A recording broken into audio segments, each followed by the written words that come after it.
Alma Angotti, former special counsel for both the SEC and FINRA. Alma, thank you so much for the time. It's good to see you.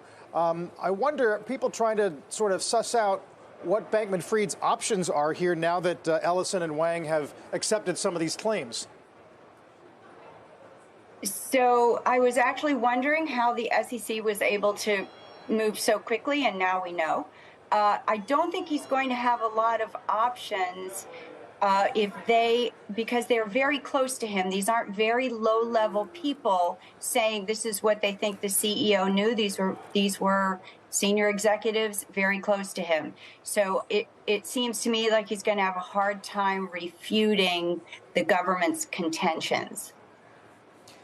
I wonder what you make of the sort of collision of activity between the Southern District and the SEC and the CFTC.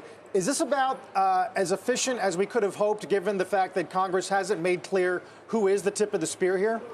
It really is. And look, there is historically a lot of collaboration between the CFTC and the SEC, and both of those agencies, or each of them, with the Department of Justice. But I think this is between the speed and the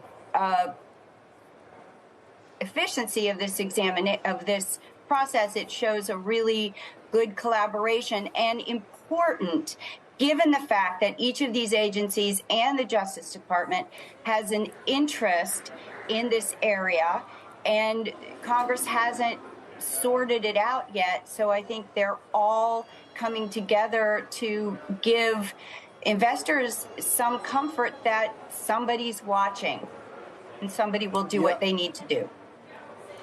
Yeah, I mean, this FTX story is important in and of itself, but also you can't help but wonder how many facts are going to come to light that affect the rest of the crypto industry. What do you think prosecutors want to know here and are potentially going to be able to find out in the near term that's going to have broader implications for crypto? So I think they're going to want to see what the interactions were between FTX and some of the other exchanges and hedge funds. But I think one of the more important effects of this, or results of this, is that it should make it clear that beyond that, the institutions themselves need to be regulated for transparency, for internal controls frameworks, for corporate governance, for all those things that, while they can't always stop a fraud, help a company to put the controls in place so that somebody can't do something really bad or really stupid. And I think that's sort of the important thing to come out of this.